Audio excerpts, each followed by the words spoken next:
علیہ وسلم نے فرمایا، ترمذی کی روایت ہے، لازماً میری امت پر وہ حالات آ کر رہیں گے جو بنی اسرائیل پر آئے تھے، بالکل اسی طرح جیسے ایک جوتا دوسرے جوتے کے بالکل مشابہ ہوتا ہے، برابر ہوتا ہے۔ تو آج اگر ہم اپنا جائزہ لیں، جیسے ڈاکٹر صاحب نے بھی ارشاد فرمایا، آپ نے بھی توجہ دلائی، آج ہمارا عالم کیا ہے؟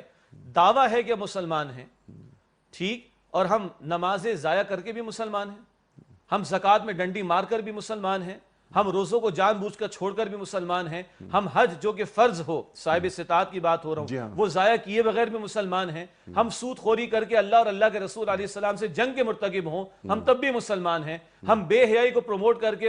جو ہے وہ پھیلا کر اللہ کے غضب کو دعوت دیں، ہم پھر بھی مسلمان ہیں، ہم ملاوٹ کریں پھر بھی مسلمان ہیں، اور ہماری تمنا کیا ہے؟ آج ہم سے کوئی پوچھے کہ یہودی کہاں جائے گا، ہم فٹ کہتے ہیں کہ جہنم میں جائے گا، نصرانی کہاں جائے گا، ہم فوراً کہتے ہیں جہنم میں جائے گا، فلاں کافر کہاں جائے گا، وہ فوراً کہتے ہیں جہنم میں جائے گا، اور ہم کہاں جائیں گے؟ ہم جنت میں جائیں گے۔ Is it so simple؟ کیا جنت اللہ کی اس قدر آسان ہے؟ تو اللہ تعالیٰ پہلے ہمیں بھی فرما دے تمہاری تمناؤں سے کچھ نہیں ہوگا۔ یہ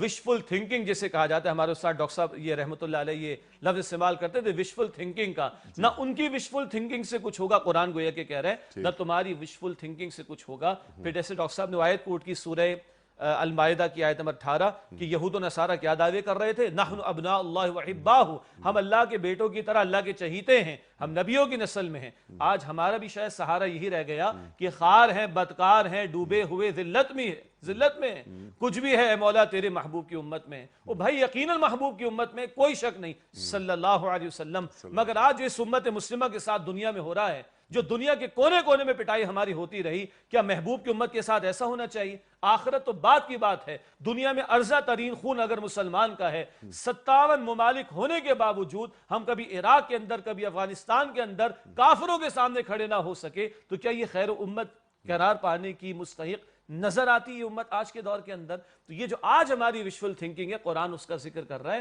نہ ان کی تمناؤں سے کچھ ہوگا، نہ تمہاری تمناؤں سے کچھ ہوگا۔ جب آپ گفتگو فرما رہے تھے تو بہت سادہ سی بات دل میں آئی تھی، آپ مجھے بتائیے انیس صاحب، 50,000 کی تنخواہ ہے میری، اگر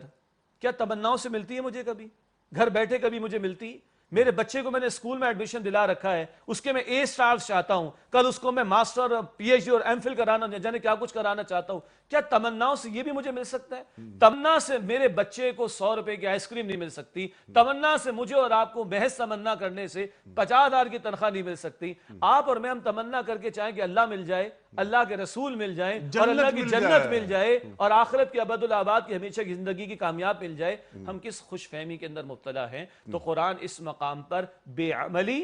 خوش فہمی، وشفل تھنکنگ کی نفی کر کے بندہ مومن کو ایک متحرک زندگی جو اعمال صالحہ والی ہو، یہ آگے ہم بات کریں گے، فقط اعمال کی بات نہیں کرتا قرآن، یہاں تو ایمان کے ساتھ اور صالحات کا ذکر اگلی آیت کے اندر آئے گا، وہ ہم بات کریں گے الگ سے۔ تو بنیادی میسج، محض اپنے آپ کو تمناؤں تک محدود نہ رکھو، اور بہت اچھی بات آئی کہ ہم کسی نسب کے ساتھ تعلق رکھتے ہوں کہ میں فلاں کی نسل میں سے ہوں، کہاں لے کے جائیں گے؟ بخاری شریف کی وہ حدیث، اللہ کے رسول مکرم علیہ السلام اپنے خاندان والوں کو جمع کر کے خطاب فرمائے، اے خاندان بنو عبد المطلب، اے خاندان بنو ہاشم، اپنے آپ کو جہنم کی آگ سے بچاؤ، کل میں تمہارے کسی کام آنے والا نہیں۔ اے صفیہ میری پھوپھی جان، اپنے آپ کو جہنم کی آگ سے بچائیے، میں کل آپ کے کسی کام آنے والا نہیں۔ اور اے فاطمہ میری لخت جگر، بیٹا اپنے آپ کو جہنم کی آگ سے بچانا، کل میں تمہارے کسی کام آنے والا نہیں ہوں۔ اللہ کے رسول مکرم اپنے خاندان کے لوگوں کو لخت جگر کو یہ فرما دیں، باقی کسی کی کیا اوقات یہ حیثیت رہ جاتی ہے کہ وہ اس پر مطمئن ہو کر بیٹھ جائے کہ میں فلاں کی نسل میں سے ہوں اور اس بنیاد پر میری بخشش ہو جائے گی۔ یہ سارے چور دروازے قرآن نے بھی اور رسول اکرم علیہ الصلوۃ والسلام نے بھی بند کر دی۔